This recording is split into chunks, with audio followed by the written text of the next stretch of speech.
కూటమి ప్రభుత్వ ఏర్పాటు చేయడం కోసం తెలుగుదేశం పార్టీ బీజేపీతో పాటు జనసేన కార్యకర్తలందరినీ కూడా ఒకతాటి మీదకి తీసుకువచ్చి వైసీపీ ప్రభుత్వాన్ని 11 సీట్లకే పరిమితం చేయడంలో డిప్యూటీ సీఎం పవన్ కళ్యాణ్ కీలక పాత్ర పోషించారని కొనియాడారు. రాష్ట్ర పోలీస్ హౌసింగ్ కార్పొరేషన్ చైర్మన్ కళ్యాణం శివ శ్రీనివాసరావు అన్నమయ్య జిల్లా రాయచోటిలో జనసేన నాయకులు పప్పిరెడ్డి మహేశ్వర్ రెడ్డి, సీనియర్ జనసేన నాయకులు బుడ్డ నాగభూషణంల ఆధ్వర్యంలో ఏర్పాటు చేసిన జనసేన క్రియాశీల సభ్యత్వ నమోదు కార్యక్రమంలో రాజంపేట సమన్వయకర్త అధికారి కృష్ణతో కలిసి కళ్యాణం శివ శ్రీనివాసరావు అతిథిగా హాజరయ్యారు. ఈరోజు రాయచోటికి ఉద్యమి సభ్యత్వ నమోదు కార్యక్రమం మీద సాధకులందరికీ కూడా అవగాహన కల్పించడం కోసం నన్ను రాజంపేట పార్లమెంట్కి కన్వీనర్గా పంపించారు. ఈ సందర్భంగా ఈరోజు రాజంపేట జనసేన పార్టీ ఆఫీసులో సాధకుల యొక్క ఆధ్వర్యంలో మీటింగ్ని నిర్వహించడం జరిగింది.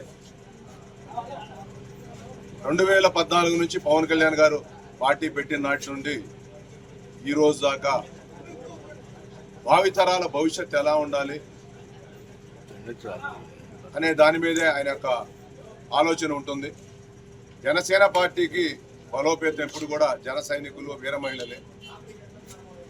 2014 నుంచి 2020 సంవత్సరంలో ఎన్నో రోడ్డు యాక్సిడెంట్లకు జరిగితే జన సైనికులకి ఆ కుటుంబంలో ఒక పెద్దను కోల్పోతే వాళ్ళు ఆర్థికంగా ఎంత ఇబ్బంది పడతారనేది పవన్ కళ్యాణ్ గారికి బాగా తెలుసు. అలాంటి యాక్సిడెంట్లు ఎన్నో చూసి ఆయన సొంతంగా ఆయన యొక్క జేబులో డబ్బులు తీసి ప్రతి కుటుంబానికి ఇస్తూ వెళ్తున్న తరంలో ఆయనకు వచ్చిన ఒక మంచి ఆలోచన ఏంటంటే క్రియాశీలక సభ్యత్వంలో చేరటం వల్ల ఉండే ఉపయోగం ఏంటంటే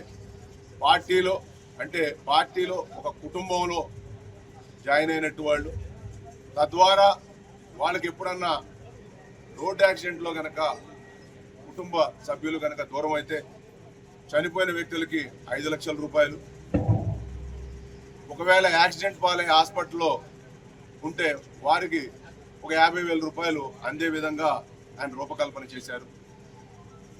ఆ రూపకల్పన చేసిన తర్వాత 2021 నుంచి 2024 దాకా సుమారు 1134 మంది చనిపోయారు. అంటే 1134 కుటుంబాలు రోడ్డు మీద పడ్డాయి.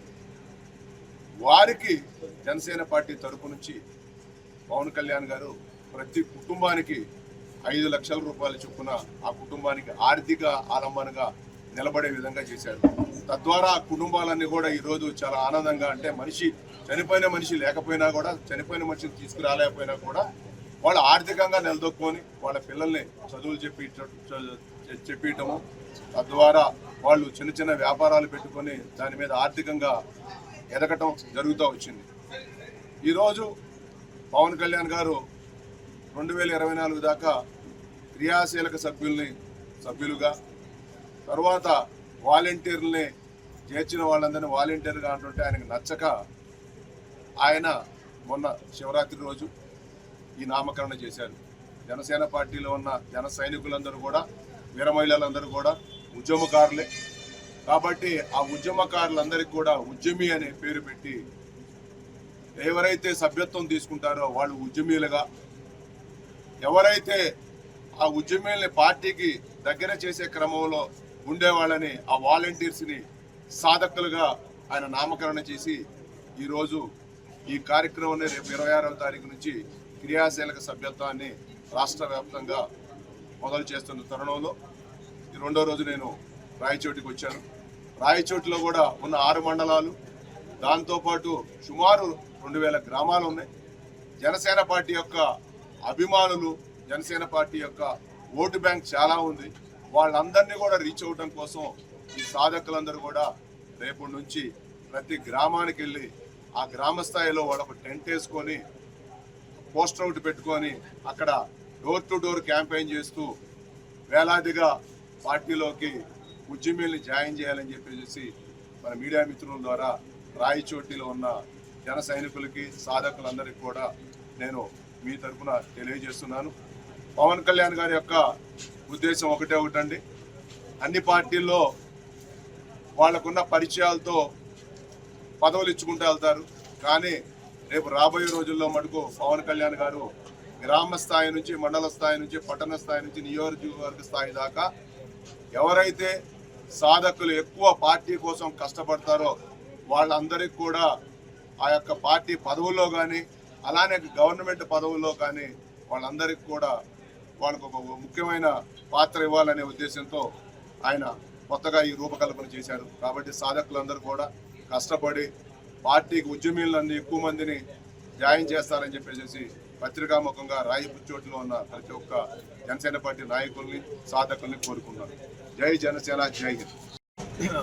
కుటుంబంలో ఉన్నప్పుడు మన కుటుంబ సభ్యుల మధ్య కొంత అవగాహన రాయించి ఉంటుందండి. కానీ పార్టీలో కూటమిలో ఎక్కడ కూడా పై లెవెల్ ఎక్కడ కూడా అటువంటి గ్యాప్ అయితే ఏమీ లేదు. లోకల్లో ఏంటంటే కొంతమందికి సరైన అవగాహన లేక సరిగా రీచ్గా లేక అలాంటి చిన్న చిన్న సమస్యలు వస్తున్నాయి. ఆ సమస్యలన్నింటినీ కూడా చాలా త్వరగానే వాటిని తీర్చేస్తాం.